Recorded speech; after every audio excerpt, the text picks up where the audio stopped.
So thank you everyone for coming. So my name is Jeff Solomons. I am a PhD candidate in political science at the University of Alberta. I'd like to begin this panel by acknowledging that the land on which we're gathered is the traditional, ancestral, and unceded territory of the Musqueam people. I would also like to thank the Pacific Institute of Climate Solutions here at the University of British Columbia and the University of Calgary's School of Public Policy for generously sponsoring this panel and allowing this discussion to occur. The sponsorship is also allowing for a video recording of this panel, which will be made public afterwards. If you're interested in getting notified about when the panel video is released, feel free to get in touch with me after the panel. So just a little bit about myself and sort of what the rationale behind this panel. So my doctoral research is on the long-term challenges associated with Alberta's non-renewable resource wealth. Specifically, I'm looking at how political challenges associated with long-term governance in democratic systems, so short electoral cycles, myopic voters, well-resourced, powerful interests, can undermine long-term policy solutions. And while I focus on the wealth side of the equation in my dissertation, my interest in the topic stems from my concern for the climate crisis. This panel, therefore, is about dealing with the challenge of time and the uncertainty it brings in designing climate policy here in Canada. Time is a fundamental challenge for long-term policy problems like climate change, precisely because the future is uncertain. Yet we must develop policies now for a future we cannot entirely predict. And the future is uncertain because of future conditions will undoubtedly be different from what we expect today. Both the Arctic ice is melting and renewable power prices are dropping faster than we would have expected 10 or even 5 years ago. We also face uncertainty in Canada from the fact that we live in a democracy which, assuming things are operating as they should, means we should expect a change in leadership from time to time. But coming from Alberta, we are still adjusting to this bizarre reality. These changes in government can bring in a different set of values and fundamentally alter course on a long-term policy framework. The cancellation of the cap-and-trade system in Ontario or the recent repeal of the carbon tax in Alberta are but a few examples. Consequently, climate policies in Canada must balance the need to be flexible to respond to changing conditions with the need to be entrenched in some way or another to remain robust enough to withstand changes in democratic leadership. We all know that one parliament cannot bind another, and so policy entrenchment must come in other forms. Climate policy in Canada is also inherently tricky because of the diversity of the values and interests and economies across the country. In that sense, the pan-Canadian framework on climate change is not unlike running a three-legged race, except instead of one partner, you have 13 with the provinces and territories combined. The inadequacies of our climate policies to date can be accounted to the simple fact that we are still learning to take our first steps together before we can begin to run. But over time, our efforts can and must accelerate, so long as we are all working towards the same goal. So, without further ado, let me introduce our panel. On the far right is Dr. Jennifer Winter, who is an assistant professor of economics and scientific director of Energy and Environmental Policy Research Division at the School of Public Policy in the University of Calgary. Her research evaluates climate policies and examines the effects of government regulation and policy on energy development and the associated consequences and trade-offs.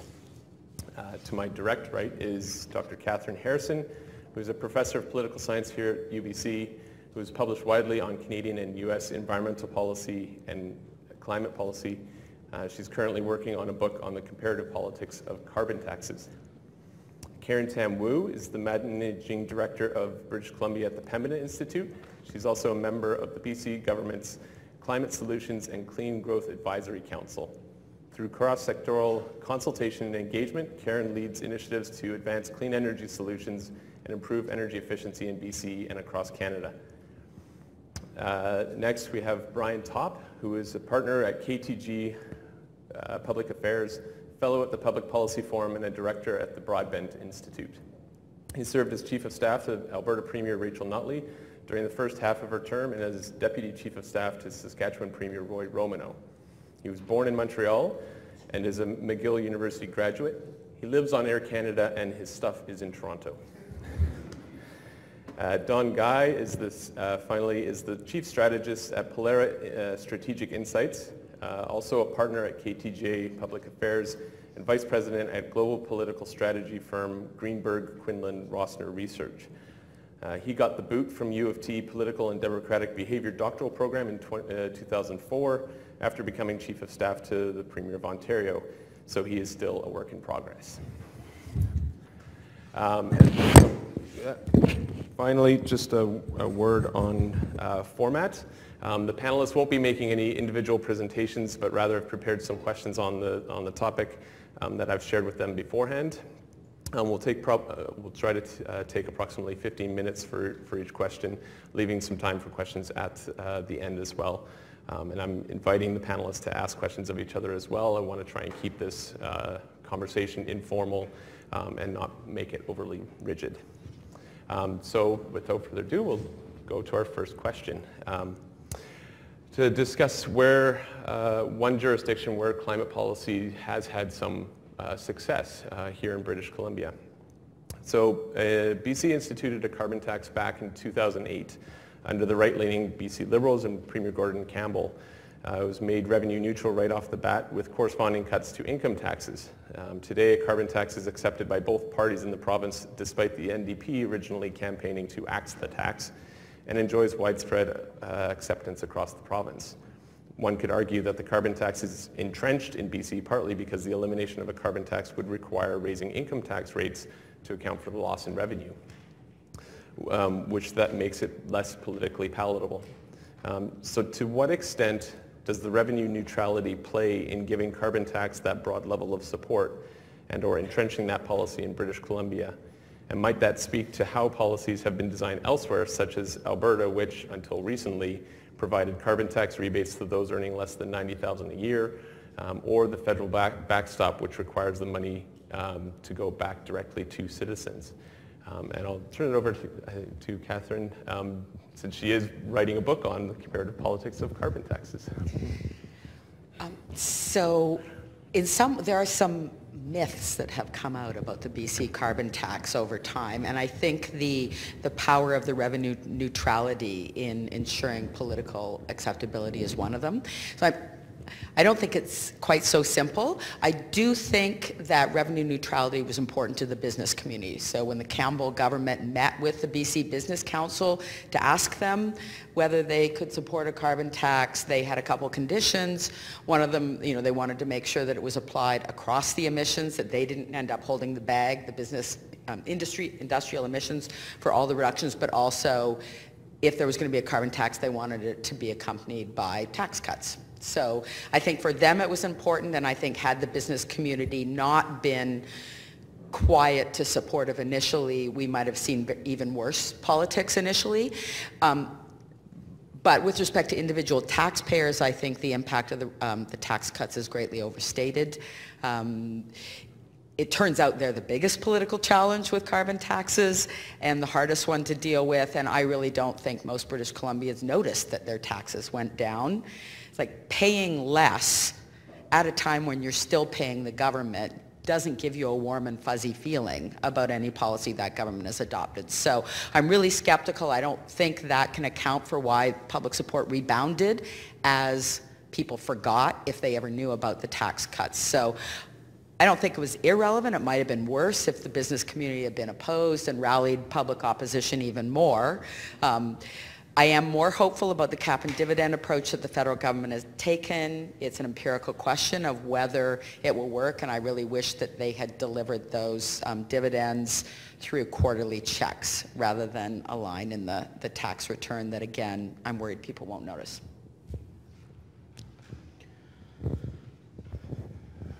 Thank you. Well, let me begin by saying it's fun to be here, and thank you for pulling off this panel. I was reminiscing with my partner here, Don, that last time I did one of these, I was talking about the Canadian Charter of Rights at the School of Law at the University of Saskatchewan, and 10 people had showed up, and so I felt good about that because it's a relatively safe environment. But unfortunately, 2 of them were Alan Blakeney and Roy Romano, and they decided to mess with me by heckling me throughout my spiel. So the good news is I don't see either Alan or Roy here.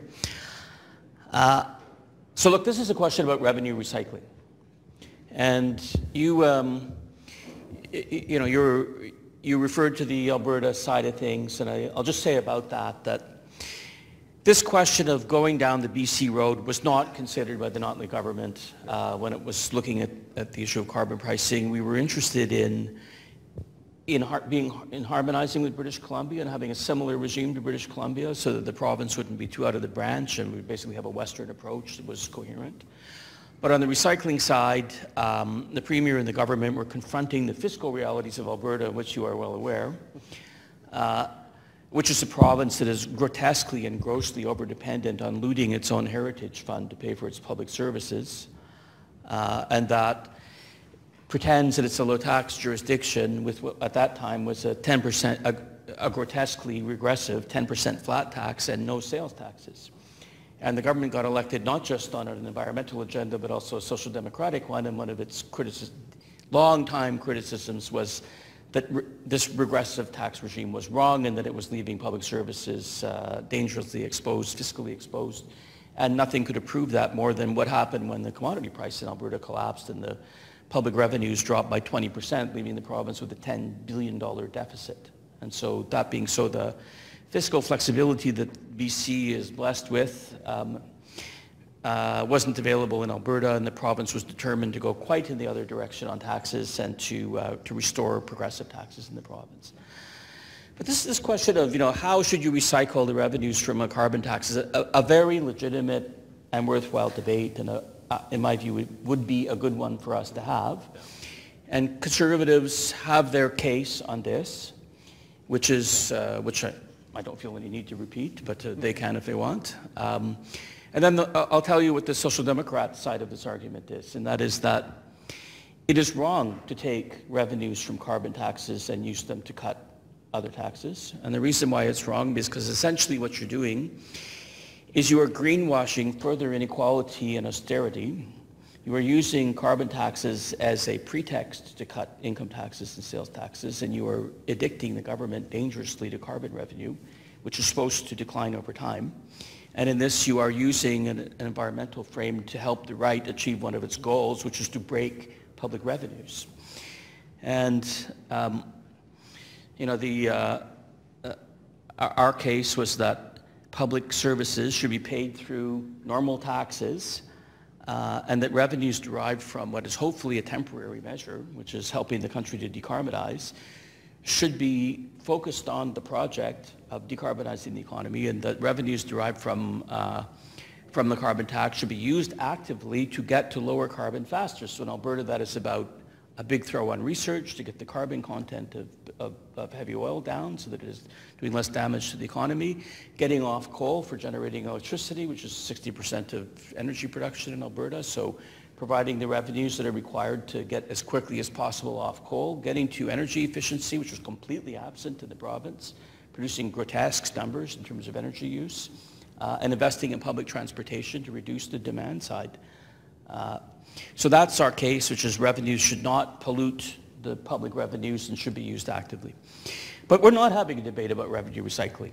I mean, this would be a debate that we could perhaps have with Patrick Brown if he had survived, a Conservative Premier who acknowledged that climate change is real and was making this argument that the Campbell model should be followed. And I think that would have been a great debate to have in Canada over we must act on climate change and what shall we do with the revenues from a carbon price to recycle it. But that is not the debate we're having at all. And the debate we're having is climate change real? And in effect, the right, implicitly by their actions, are arguing that it's not and we don't need to do anything about it. And their whole argument on carbon pricing is not, well, we need to have a debate about how to recycle the revenues. Their argument is it's a job-killing tax that must be abolished.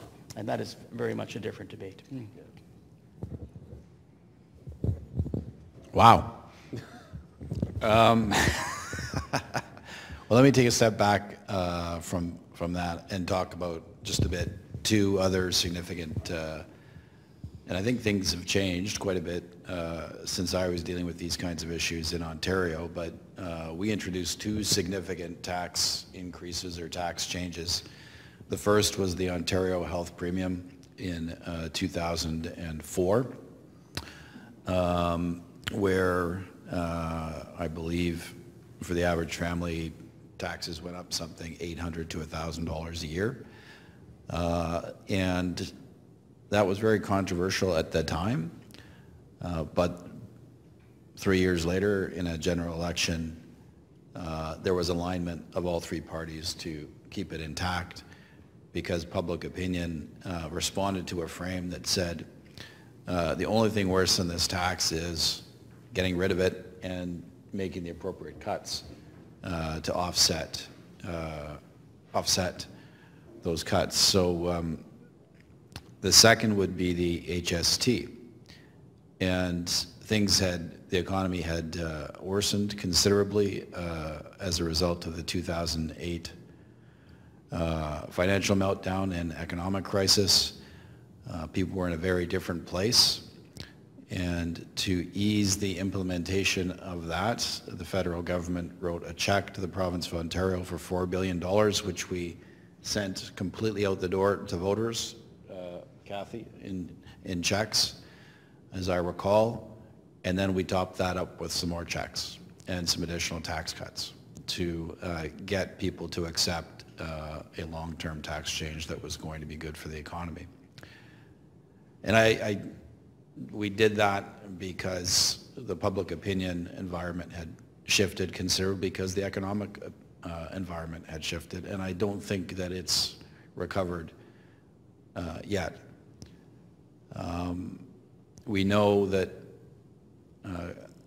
conservatives, tax issues are great for conservatives right now because if you believe in smaller government, you will be against any possible tax increase or change that is in any direction other than down. And that's, I think, the challenge in the debate that's coming up. So revenue recycling is not a durable response in a conservative frame. The frame has to be shifted to, is this worse than the alternative? Thanks. So yeah, whether or not the carbon tax is revenue neutral at this point, to some degree because of how the topic of carbon pricing has become so toxic and polarizing across our country, in some ways is a bit irrelevant. How we return revenues, like with the federal backstop of $20 a ton that's being imposed on those provinces that don't have their own system in place. 80% of the revenues from those provinces, which are Ontario, Saskatchewan, Manitoba, now Alberta, will be going back to Canadians, and in some cases that's actually more than the Canadians will be paying in carbon tax in those provinces. And whether or not that's not going to be the check in the mail or the line on their tax return is not going to be what sells or promotes support for the carbon tax, sadly, or a price on carbon. But in terms of what things have been paid for or where funding has gone through revenue raised in carbon tax, there's been a lot of positive steps. If we look at in Quebec, they have basically allocated a lot of their funding to green initiatives like public transportation and infrastructure, green buildings and agriculture. So a lot of the initiatives that you would expect that putting a price on pollution should be incentivizing clean choices and clean energy. Ontario also had a very similar scheme through their cap and trade program. A lot of the money that was raised was going towards a green bank. It also went towards EV incentives, greening municipalities. A lot of now in BC, we talked about a lot of the there have been tax credits to businesses and individuals from the initial round of carbon tax and the regime that we'd set up in BC.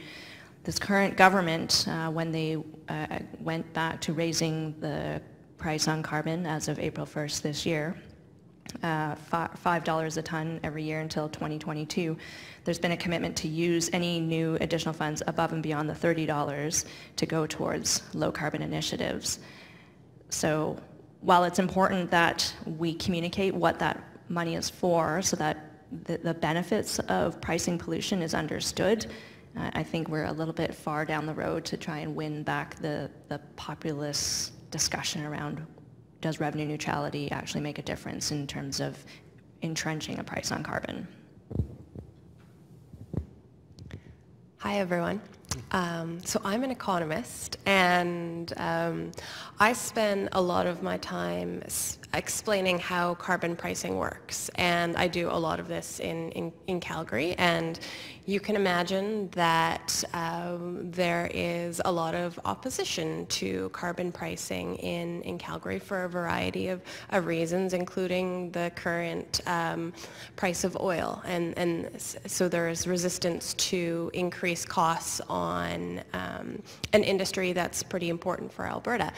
But two key questions I always get, or I say, or not necessarily questions, but statements of somewhat resistance is, isn't a rebate just a redistribution scheme, or isn't carbon pricing with a means-tested rebate just a hidden redistribution scheme? And then the second is, how does it even work if you're giving rebates? Won't my emissions be the same? And then I have to try and explain income and substitution effects without any graphs and without any economics. And, you know, that's sort of tough. So this is just one of those things in that I think economists have done a pretty bad job of explaining the incentives and explaining why revenue neutrality might be a good thing. And then, you know, on top of that, we also have politicians explaining the same thing, and it's a concept that they probably understand imperfectly because it's been moved from a policy analyst within government to the comms people to the politician. And so you think about, it's sort of like a game of telephone. Something is going to be lost in translation. And then on top of that is, I also think there's just like generally indifference towards actually understanding how carbon pricing works and how the rebates work. If you look at public opinion polling, energy, the environment are, say, a third order concern for most people, far behind education, the state of the economy, the state of healthcare. And then what I found particularly interesting is in March of this year, there was some polling about whether or not the carbon tax had increased costs in their province. And this was, I think it was from Abacus, and it was comparing backstop provinces, so Ontario, Manitoba, Saskatchewan, and Nova Scotia. New Brunswick? New Brunswick, thank you. Comparing that to the rest of Canada. And so for the backstop provinces, the carbon tax on households and small businesses was put in place April 1st. So this was a public opinion poll in March. And a majority of respondents in backstop provinces, so Ontario, Saskatchewan, Manitoba, and New Brunswick, said that the carbon tax had increased costs for them. So so part of it is just, you know, absolute unfortunate lack of understanding and total indifference towards understanding the nuances of the policy. So basically revenue recycling probably doesn't matter because there's just going to be resistance because they don't care, or there's just resistance because it's not part of their, this type of policy. It does't fit with their political identity. So just in the interest of time, I'm just going to move on to the second question here then. And then we can start with you, Jennifer, and work our way back then. So the Pan-Canadian Framework on Climate Change was developed to allow provinces the flexibility to develop their own climate policies that respond to their own unique circumstances while trying to provide some national consistency across the country to meet our internationally agreed upon targets. Some have argued that the federal government should have just simply put a carbon price in place itself rather than develop this complex policy framework. One could look at the Pan-Canadian framework as an attempt to entrench climate policy in Canada, precisely because a change in federal government could easily eliminate the carbon tax, whereas it would be less likely to undo all of the climate policy development work that had occurred at the provincial level. Was this an advisable approach for a diverse federation like Canada?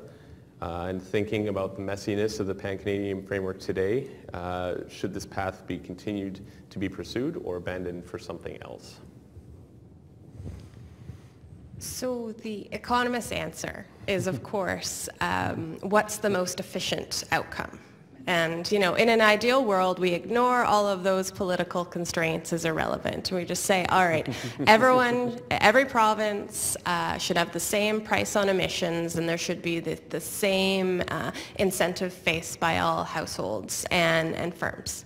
That this is what's efficient. It reduces distortions within the economy, and that's great. Of course, we don't live in that very simplistic world, and then we have to think about, okay, what are the least cost ways to both reduce emissions and create the incentive for governments to adopt policy, and that's flexible enough that it meets their individual special circumstances. And then, of course, there's the fact that efficiency isn't the same thing as fairness. And I think that's where the PCF gets really, really messy, in that if you just look at, say, coverage of the PCF in terms of just pricing emissions and say it's just combustion emissions, we know that because different provinces have different industrial structures, that means that the actual, the proportion of emissions in each province that is priced is going to differ pretty significantly. And we also know that people are relatively smart and are aware that this is a big collective action problem, and then that gets tied up into the fairness aspects as well. One way to think about the Pan-Canadian framework is that the federal government was building on provincial leadership. And some of the examples are actually coming from right here in BC. I spent a couple of years working very closely on buildings and energy efficiency, and BC was one of the only jurisdictions in Canada that had a stepped approach to increasing energy efficiency in their building code. And this was something that the federal government was looking at to adopt as their own framework. And what happens then is that they create a model code that provinces can voluntarily adopt. Some smaller provinces don't have the capacity to determine their own building codes, so the federal government is essentially creating a framework that the provinces can draw from. Other examples from British Columbia are creating low carbon fuel standards. So how do we increase the amount of renewable fuels and decrease the carbon footprint in our fossil-based fuels? Now the federal government is pursuing a similar opportunity through the Clean Fuel Standard. And also how we created a carbon pricing regime for industry. It was something that BC pioneered and the federal government then adopted. So essentially, having a federal framework helps drive ambition. It raises the bar or the standard that the provinces within our federation can adopt. So rather than just defaulting to having a mishmash across the provinces, this helps provide some consistency and some certainty for businesses. And does create a backstop, and hopefully by looking and building on provincial leadership, we're raising the bar of what the baseline is. So I'll leave it at that. Thanks, Karen. I think my perspective on it would be, I looked at the Pan-Canadian framework as a recognition that most of the significant policy innovation is in Canada, to some extent in the Western world is happening at the subnational level, whether it is provinces or states or increasingly cities. And in particular in this policy field, that is the case. So I think that, you know, my sense of what the federal government's objectives were at the time was exactly that, to be an enabler of that kind of innovation, which was anticipated to be ongoing.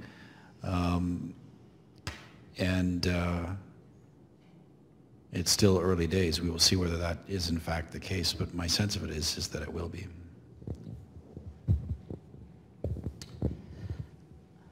So on this very interesting question, I want to start with a few practical points and then talk about a couple of points of principle and then go back to practical for one last point. So look, when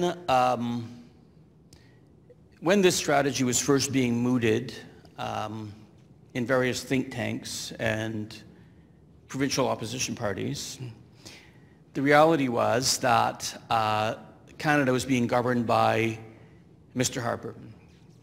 And the Harper government took the view that no serious and real action was required on the issue.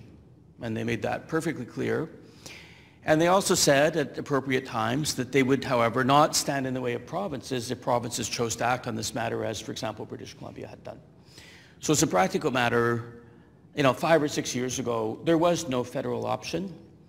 And people who thought that the matter was urgent and needed to be dealt with thought correctly that it was more likely that we were going to make progress provincially. And that fits our system of government, which is this wonderfully flexible, if very strange and inconsistent system of government in which there's always or usually some level of government that is prepared to do something positive, even if another level of government has gone to sleep for a while. And at different times in our history, the federal government has been leading, and at different times in our history, provinces have. The classic example is Medicare, which was pioneered in Saskatchewan and then adopted nationally. So, to principle for a second on whether what we ended up with makes any sense, as opposed to whether just as a practical matter it's all that was available. There's a famous cartoon that is very well known on the prairies called The Milk Cow. I don't know if you have seen it, but if you haven't, you should look at it. It was done in the, I guess in the 20s. And it's a cartoon of a big cow, and the head is on the Canadian prairies, and there's a bunch of farmers who are feeding it hay. And then the milk part of it is in Ottawa, and a bunch of bankers and federal bureaucrats are milking it and getting the milk. And that's pretty much how people on the prairies think of the way Canada's been structured for all of its history. They feed the cow and the milk goes to the federal government to Eastern Canada. And of course, that turned into a first-class World War III in the early 1980s on the question of the National Energy Program and the shootout between the Trudeau government and prairie governments on the question of national petroleum policy. So it was certainly our view in the government of Alberta that one should tread very carefully on a federal-only program that is about telling Alberta and Saskatchewan and Newfoundland what to do with their petroleum. And a federal, sort of program that was imposed on those provinces without their consent would likely trigger a debate like that. And let's just remember, the government of Alberta and the government of Saskatchewan worked pretty hard to get Section 92A into the Constitution to make the argument that they were leaders on this issue.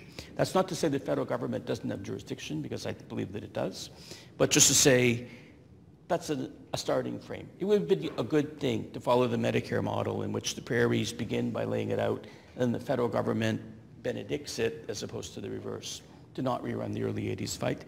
And that's what we attempted to do in the Notley government, mindful that this was also an opportunity to write the rules in a way that would work for the province as opposed to having them imposed by the province. And also that this model avoided another potentially difficult problem, which is that British Columbia isn't the only other province that has acted on this matter. Another province that has acted on this matter is the province of Quebec, which had signed up for a cap-and-trade program as a subnational government in partnership with California. And to have, in the era we're talking about here, the federal government to proclaim a policy would be to direct Quebec to abandon the arrangements that it made. And good luck with that. So for these reasons, I think we ended up with a practical and reasonable program that also, from a principled point of view, let's put it this way, takes account of Canadian history elegantly. So our problem here is one of non-compliance, that we have populist right-wing governments running for office and winning office in provinces declaring that they're going to bail from this program. And if I may say so, I think it is very foolish of them to do so, because they're courting a national-only program with all the consequences that flow from that, including the risk that it will not fit local conditions as effectively as this one does. That's my take on it. So in 2015, the Trudeau Liberals promised all things to all people. And some of those things were not consistent, I think. On one hand, they said a Liberal government will get resources to market, pipelines, and on the other hand, only communities grant consent. On the one hand, we will establish an unspecified, consistent national carbon price, and on the other hand, we're going to do it in partnership with the provinces. It was, I think, very effective politically because it reassured people on both sides of the ledger on both of those issues, at least those who were actually voting on that. But my question has always been whether there were landmines built into that as a platform. And I think we've seen a couple of those blow-ups happen. The whole getting the oil to market thing isn't going all that well just yet. And I got to say that I was really skeptical about the Pan-Canadian framework emerging and delivering a consistent national carbon price because I didn't believe that Justin Trudeau would take the hard line he did in October 2016. And he did, and I think that was tremendously important. And I think it was also important that the provinces bailed one at a time. Because I don't know if he would have imposed a federal carbon tax in 5 provinces. But once he'd done Saskatchewan, boom, boom, boom. And he's got to do Alberta now. So the question is, in my mind, I think it's a reasonable approach, what we've got right now. And the Liberals may have been right, that this was the way to go forward, but we're going to find out in October whether it survives or not, and that will be the real test. There is, I think, another landmine built into the federal strategy that we don't really talk about, and I think most people aren't aware of, and that's that the choice that was given to provinces in the federal benchmark, they weren't equivalent choices. So a province who wanted to go with a cap and trade program, there were certain conditions, but one of them is you had to achieve a 30% reduction. Or if you want to go the carbon tax route, you have to have certain coverage and go to a $50 per ton. Well, they're not equivalent. We're not going to get Canada to a 30% reduction below 2005 levels by 2030 at $50 per ton. And what's happening is the provinces having the option to choose the policy that works best for their economy or choosing the policy that is easiest for their economy. So Nova Scotia went with cap and trade because they're seeing business as usual reductions very close to 30%. So they're pretty excited about not having to have, they're having a price per liter of gasoline equivalent to like a $5 per ton carbon tax.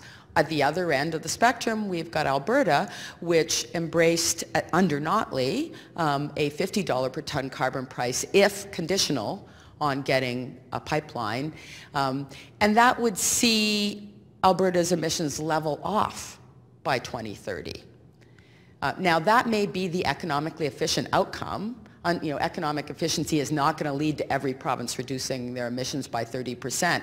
But I think over time, if it becomes more salient among provincial premiers or more salient across the population at large, how willing are Canadians going to be to have deeper reductions in their province to compensate for continued emissions growth in Alberta? And I think that's another landmine that nobody's stepped on yet.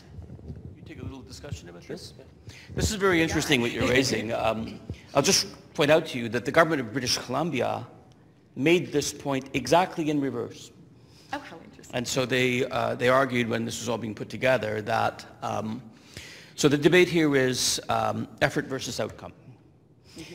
And what the government of British Columbia argued is So what we will end up with in Western Canada is provinces signing up for $50 carbon prices, while cap and trade provinces will have effective rates that are much lower.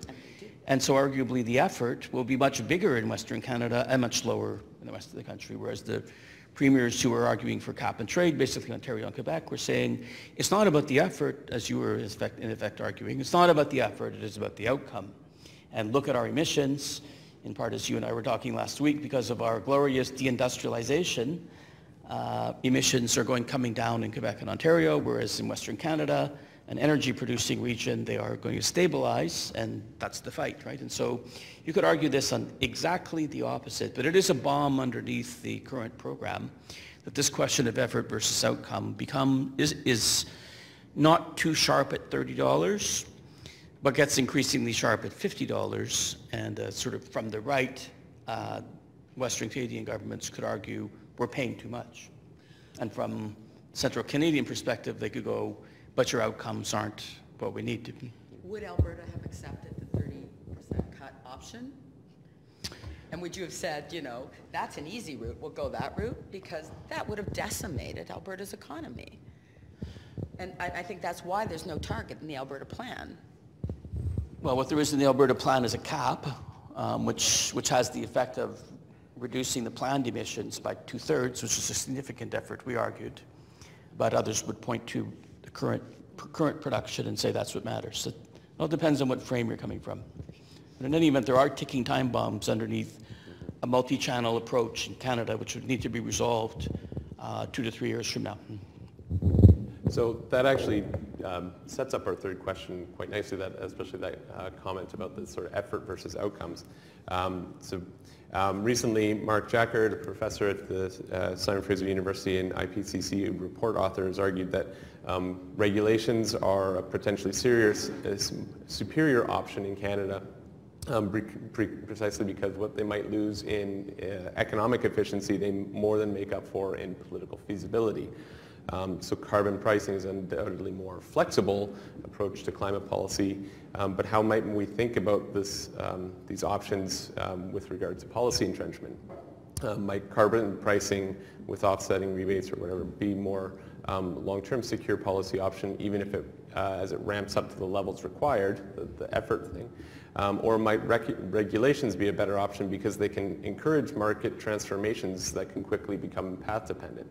So I'm thinking, for example, the phase out of coal in Alberta, where even though Kenny has come in and said, yeah, we will get rid of that, that's actually pretty much on its way, and a lot of the facilities are still converting to natural gas regardless of the policy changes.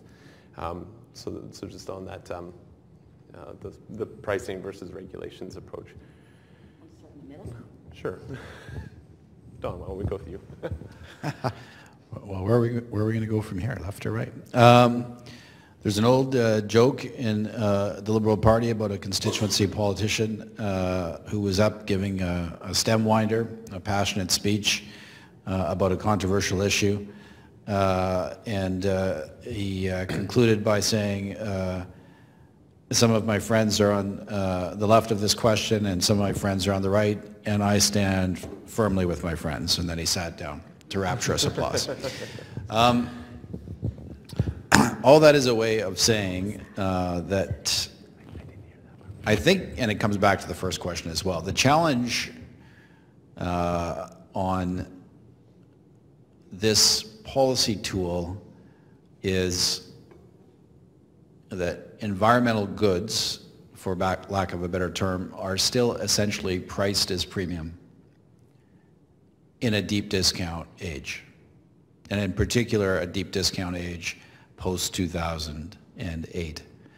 So we started tracking, I think in 1990, willingness to pay for environmental goods or benefits.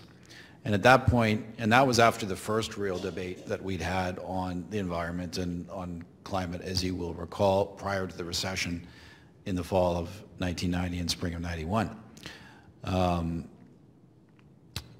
And at that point, it was about 20% of adult consumers were willing to pay. Prior to the 2008 meltdown, that number had moved up to close to 40%, as I recall, and then it corrected back.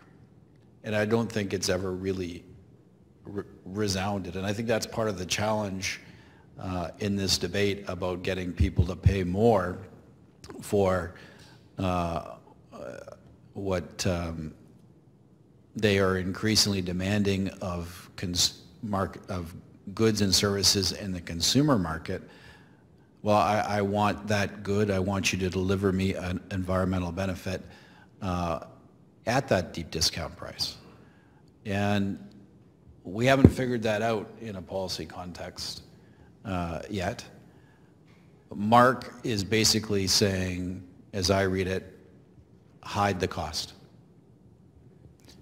And maybe he's right in terms of political acceptability, and in particular for a certain segment of deep discount voters who have some of those concerns.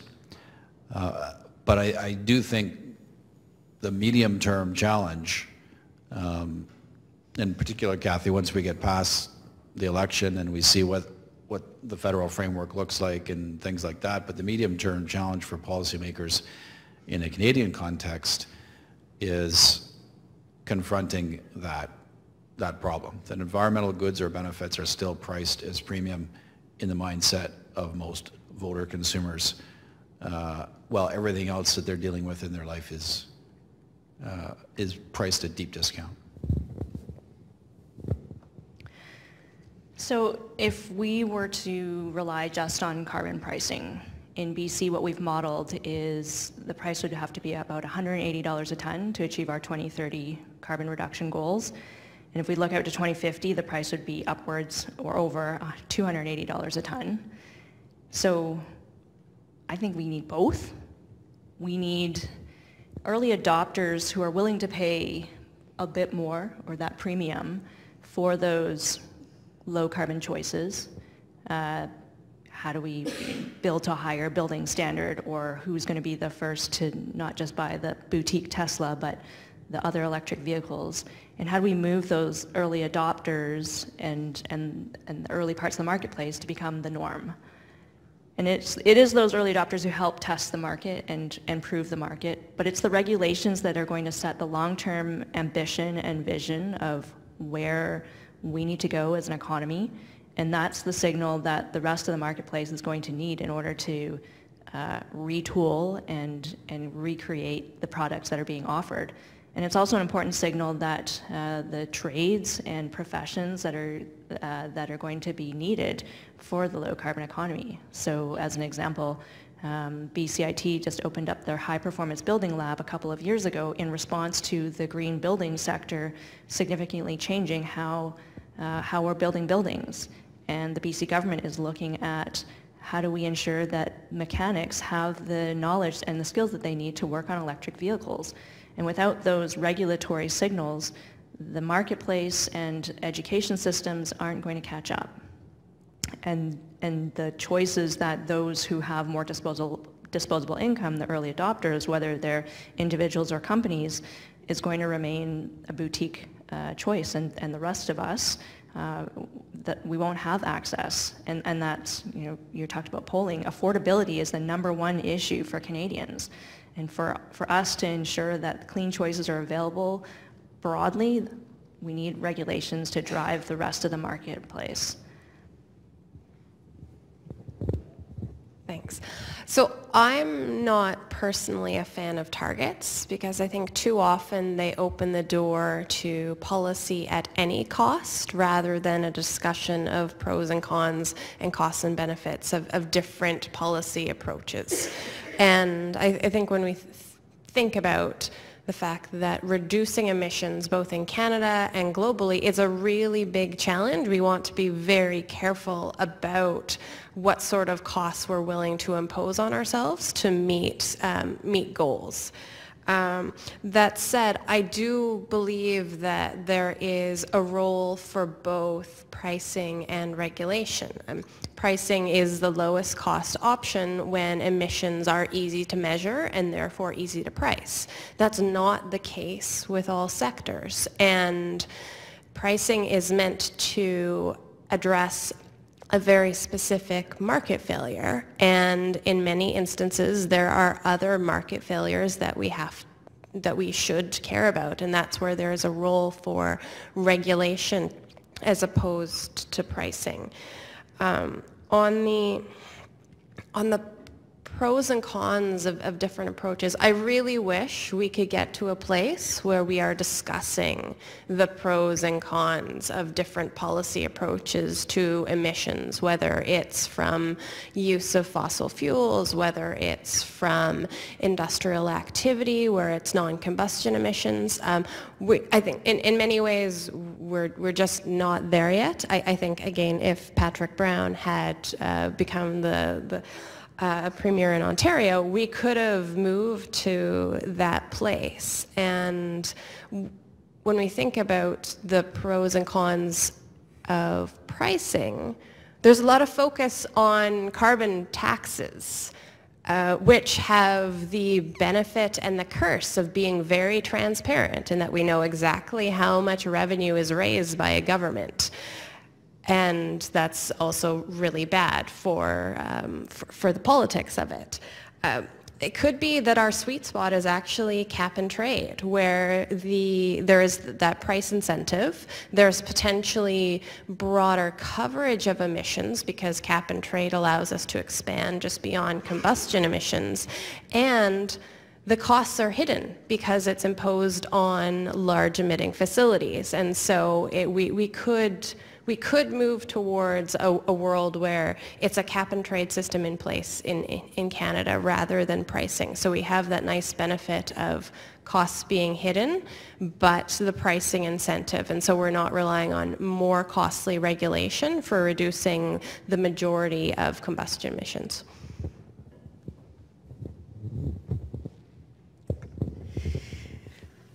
So I have avoided weighing in on the Mark Jackert issue on Twitter, but we've each written pieces for an eco-fiscal report that's coming out, so I might as well go there. First off, I'm not a purist on this issue. I think we're going to need both regulation and pricing. I think pricing's important now for some sectors because we know it already has an effect at low price. I think for a lot of Canada's economy, it's the long-term signal of either declining cap or steadily increasing price that's going to be important, but we're going to need to do stuff in the meantime, especially for those sectors that are going to be resistant, and one of them is the emissions from the oil industry, where I think we're going to need some sort of supply side limits on production. I'm not talking about shutting the industry down, but how long are we going to continue to have expansion of emissions from the industry?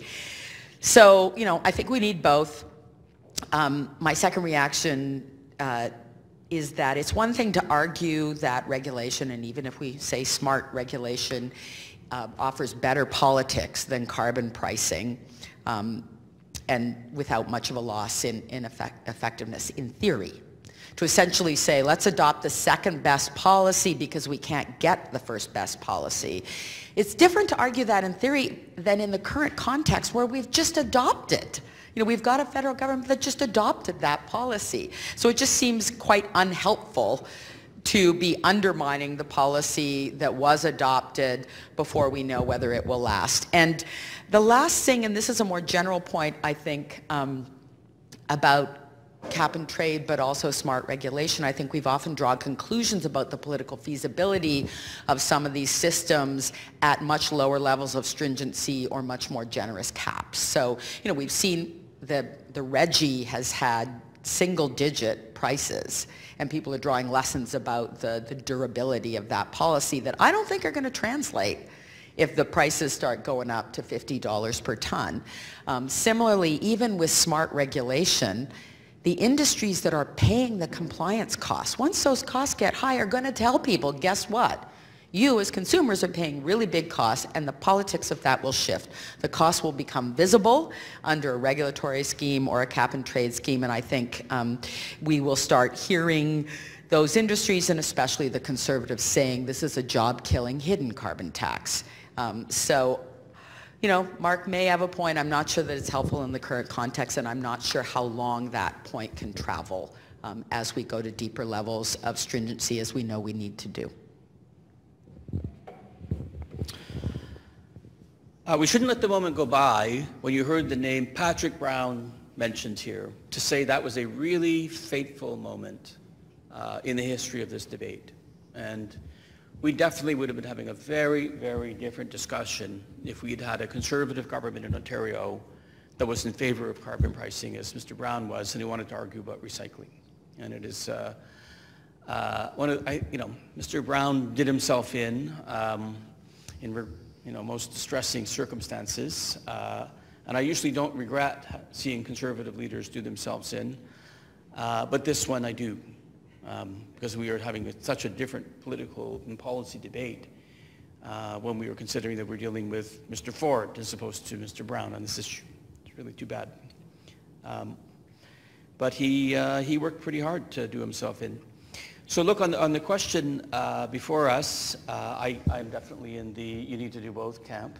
I think carbon pricing, the eco-fiscal folks argue quite persuasively that carbon pricing does a lot of good things, and I think there are voices around the Eco-Fiscal Commission who argue it is all you need to do, and it certainly does some good things. For example, even at its current level, and it is true it's going to need to be a lot harder to do it all, but even at its current level, it basically makes, for example, coal electricity uneconomic compared to renewables, and that's a pretty good start, a very good start. But if we understand regulation to be active policy, I think you need to also have active policy. Carbon pricing, especially if it is part of an austerity agenda that is cutting the rest of the public sector down, doesn't get you public transit. And if you want to attack both the demand side as well as the supply side, as you must do to address all this issue, the energy industry is a fraction, a big fraction, but a fraction of the Canadian emissions, then you have to set out to do it, and that requires a comprehensive public transit program that is funded. You have to, no country more than Canada should do more to deal with its energy efficiency numbers, which our numbers are grotesque compared to many other jurisdictions, and that requires policy. So I think you need to do both. I understand the political point that regulations, are things government can do without the kind of populist public debate that we're having. But as you argue, I think very persuasively, you'll end up there eventually anyway. And the last thing I want to say about this is that, I think it's important to try to connect better than we did, because we didn't do a great job winning these arguments, that we're at a point in this issue when it is still possible to address it through issues like carbon pricing. And if what we end up doing is continuing down this populist road in which we spend another 10 to 15 years in effect doing nothing, which Canada's good at when it wants to, then we run the risk of paying those regulatory costs at a very high level. That putting off acting effectively on this issue for another 10 years or something that will require dramatic regulatory action that will be very expensive. And so in this debate, it is also we're saying, regulations are economically more expensive than pricing overall, and failing to take what's in front of us takes you down the regulatory world eventually at a high cost, which you don't have to spend as much now if you didn't let the populists win.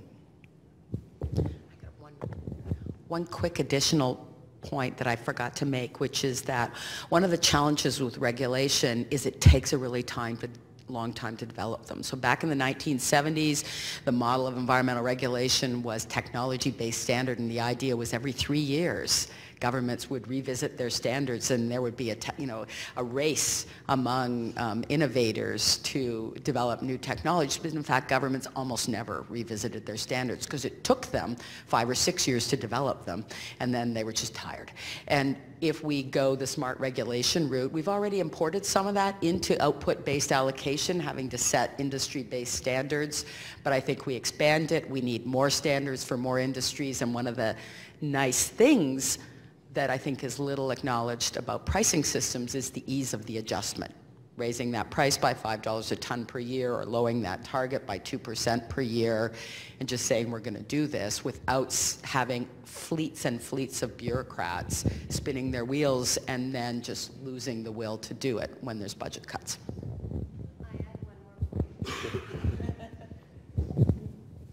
Thanks. I just thought of something. In the one of the cons, of course, of a direct carbon tax is that it's visible. But when we think about it in the context of emissions being a global collective action problem, and if we want Canada to have some, say, moral authority and moral suasion for other countries, I think a tax, an explicit tax, is a lot more compelling than saying, oh, we're regulating emissions in this sector by mandating widgets. And you know, we in some cases we see regulation making a difference, like the cap on oil sands emissions or coal phase-outs. But I really think that a visible, broad-based policy can make a lot more of a difference in saying, yes, Canada is actually at the forefront of addressing this collective action problem. Great, thank you. So I did have one more question left on sort of the internal contradictions of the sort of grand bargain that faces the Pan-Canadian framework in exchange for the Trans Mountain Pipeline buying some political capital to try to do more on the overarching climate policies. But in the interest of time, I'm just going to skip that, and we may just get it from the audience instead, but I'll just open it up for questions from the audience now, as we have about 20 minutes left in the panel. George? I want to push this issue of the wisdom of nationwide cap and trade, and I completely get it. I need imperative to provide discretion to provinces to choose. But the issue that Kathy and Brian talked about, of a landmine of never having a real discussion about burden sharing across provinces, and that is, I think, a very politically explosive issue. It's going to get much worse. But a nationwide cap and trade program, as I understand how it would work, you don't need to have that discussion. You have a legally binding cap that also has the effect of ensuring that you actually meet our Paris targets. And if you want to build a pipeline, you would have to make sure that you got reductions elsewhere. So there's a certain logic that kind of addresses all these problems, other than the coordination problem that it doesn't provide that kind of discussion to the provinces. So I'm just curious what the panel thinks of that.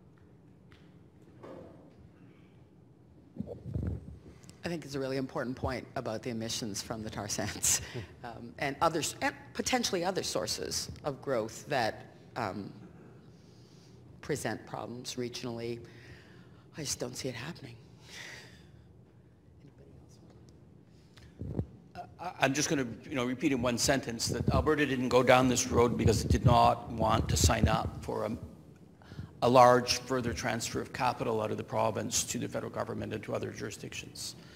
And part of this was regret at the fact that Norway, which modeled its royalty system on Alberta, on the Peter Lougheed era Alberta, had banked $1 trillion of investment capital that will provide a future for their great-grandchildren, whereas Alberta, under Mr. Lougheed's unworthy successors, chose to have a drunken fiscal party and to live in cloud cuckoo land fiscally, and financed it. How do you really feel?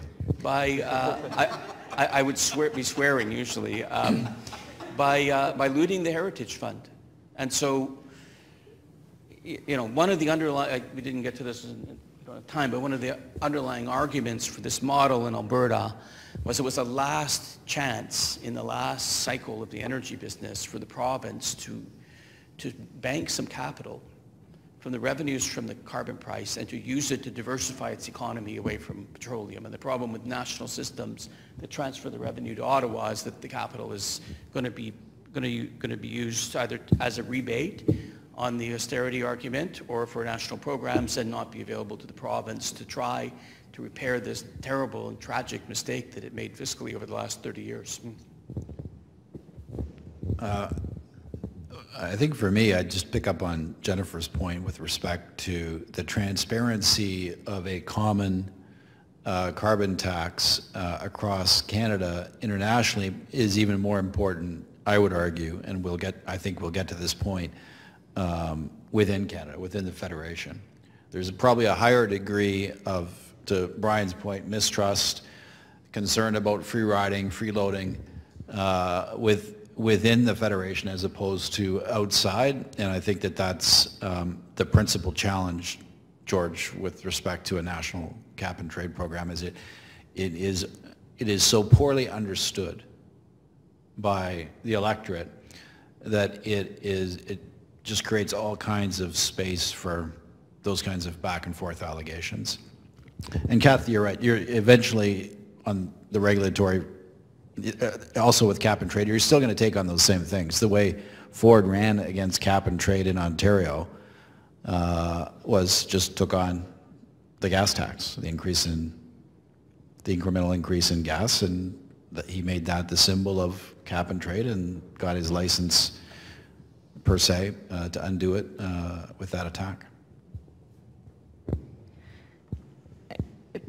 The time to have implemented a national cap and trade program has long sailed, I'd say. Back in the day when the Western Climate Initiative was just starting out, BC could have joined then. And then it was the Western Climate Initiative and Quebec. And well, they're not from the West, but that's the route that they chose.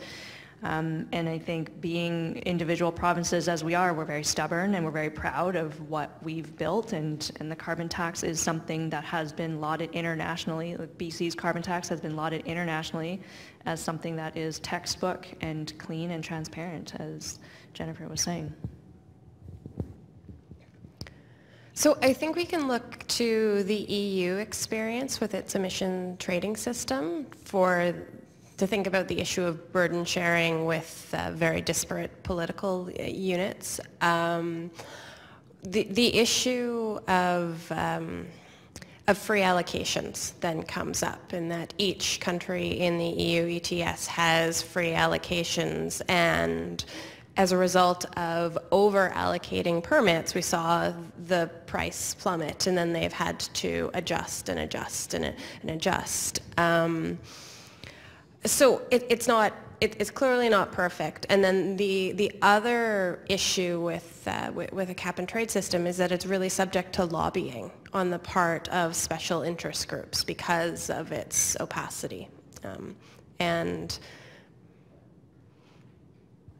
But we live in an imperfect world, right? And so regardless of what policy we put in place, whether it's cap and trade or taxes or regulations, it's always going to be second or third best compared to what we consider to be ideal, because there are all these other constraints that we have to think about.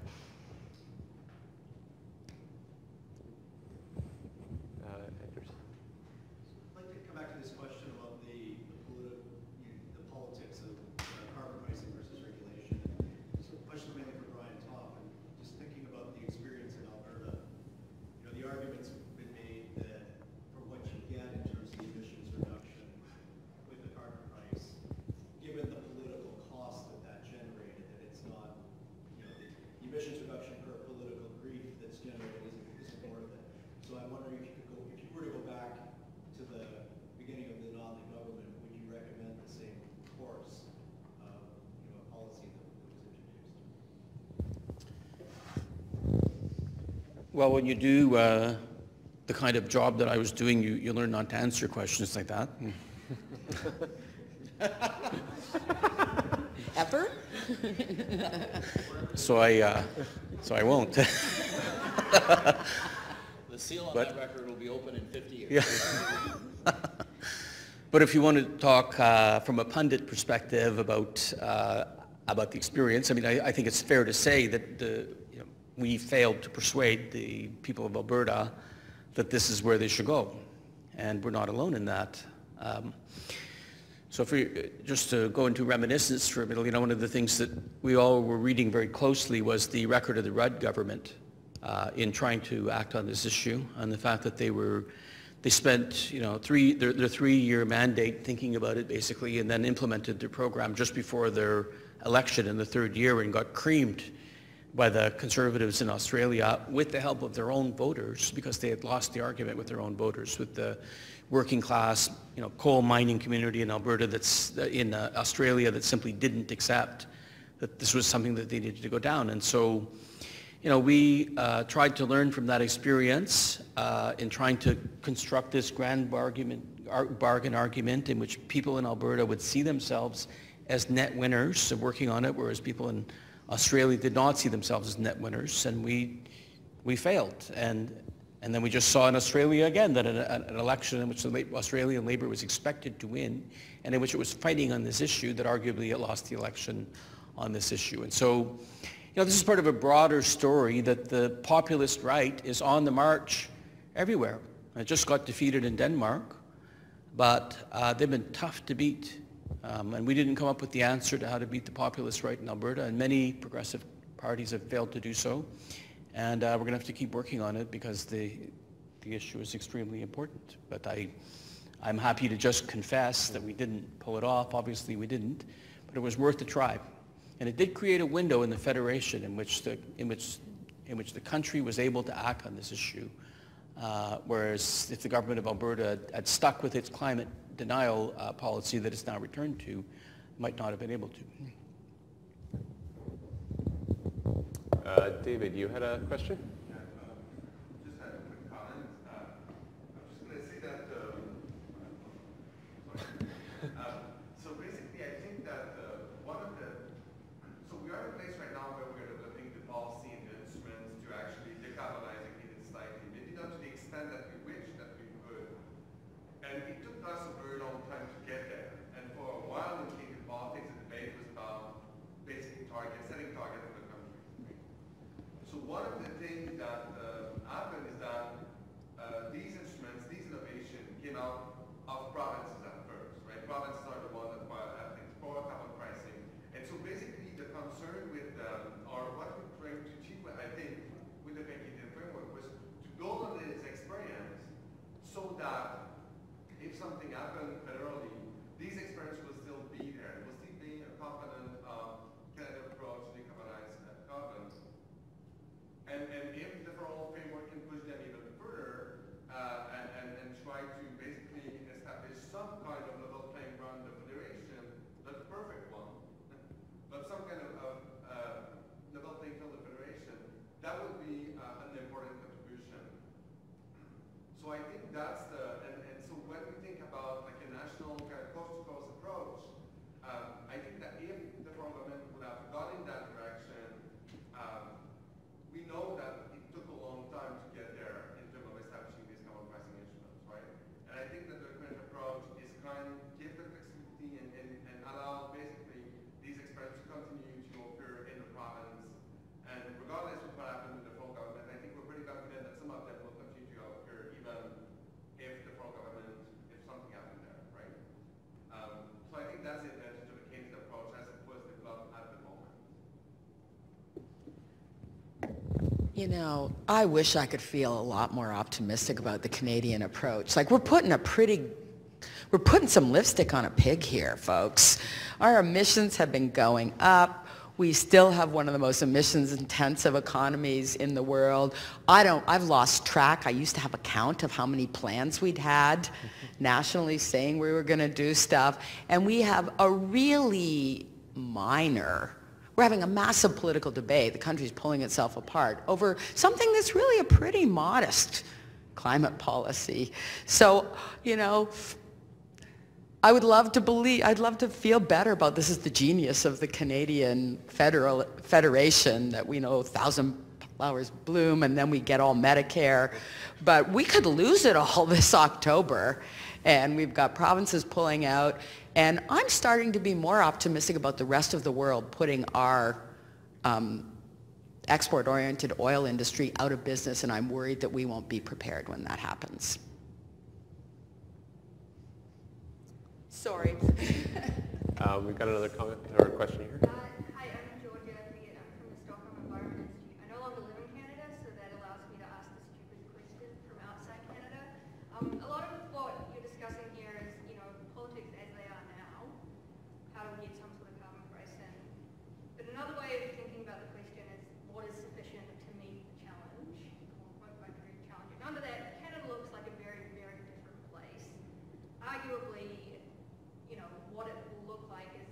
seemingly politically completely feasible right now. So rather than think about what politics are now, how do we get the politics to where they need to be, the sort of world is 1.5 degree planet?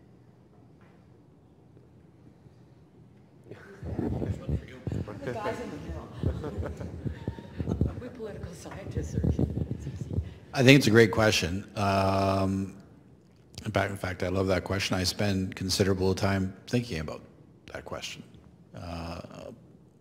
And one of the things we have to do is get past the politics of right now.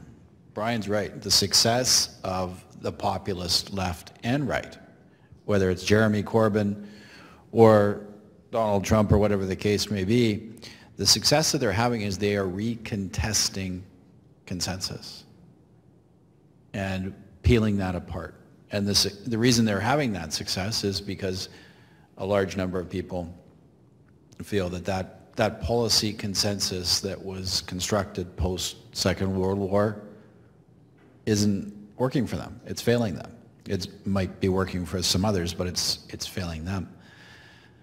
The climate crisis has to be situated in that context as opposed to defended as an elite consensus, I would argue. It has to be something more than all these, and you know, I want to say this the right way. It has to be something more than all these smart people say you have to sacrifice. It has to be something that's positioned in, I would argue, in the context of that failed policy consensus, in particular that failed economic policy consensus, to some extent failed social policy consensus, and harness that.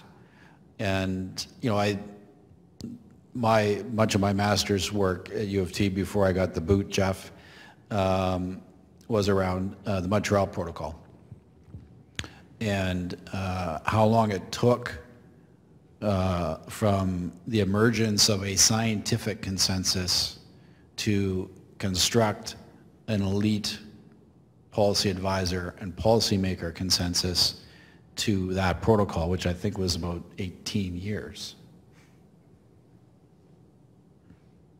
And it's much more challenging. You could fashion a bipartisan consensus at that time much more easily. It's going to be that much more challenging to do it. I mean, Karen, you're in the trenches on a fight like this, so I'd love to hear what your thoughts are. Well, I think Kathy kind of set the tone in terms of looking at October and what the option might look like. And right now, I mean, a group such as the Pembina Institute, which has been largely celebrated as one that can work with a variety of stakeholders to build consensus towards a solution for a clean energy economy, is under attack by the Kenney government. And if we lose the federal election to a government that is not willing to move forward on climate action, it's not going to be pretty, and that's an understatement. And I think that trying to work from with where we are now in terms of a very polarized debate and thinking about how do we get to a place where we can actually have not the war room, but you know, the kitchen of collaboration or whatever we want to call it, and have a more respectful discussion about how we as Canadians and global citizens are going to move to a place where we are going to meet 1.5 degrees. It just seems it's such a far reach right now. Like, we're focusing on how do we have a reasonable conversation even now?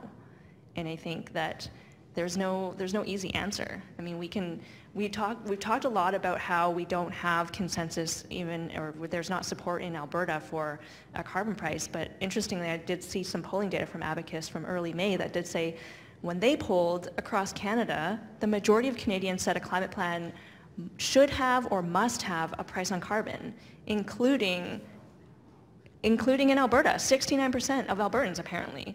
So I think there's also this sense of what is actually representative of how the majority of people are feeling versus what are we seeing and hearing in social media and traditional media. And I think that is blurring the lines of how, and not representing truly how people are feeling. But somehow that polarized right is winning. Okay. I am more optimistic, and yeah, I am, and I'm going to, and then I'm going to tell you about my perfect world. But I'm optimistic because despite the fact of the government of Alberta rolling back carbon pricing, we went from 70% of emissions being priced to 50% of emissions being priced. So they only got rid of the tax on small businesses and households.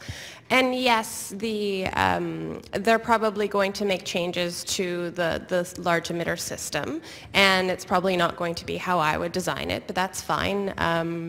You know, the world isn't perfect, right? If I was running the world, I'd be really happy, but I'm not, so there we go. But so just the fact that even though there's been all this noise from Alberta about removing the job-killing carbon tax, they kept a job-killing carbon tax on industrial emissions in Alberta, which is most of emissions in Alberta, and I think that's particularly important to recognize. So so we have a conservative government in Canada that is still keeping carbon pricing in some form, and you know, that's something to be relatively optimistic about. I also think so my perfect world would be where there is a global price on emissions and developed countries recognize the moral imperative that they should do more than developing countries, because we've had the benefit of industrialization over the past 150 to 200 years, and the problem we're facing today is really the problem of developed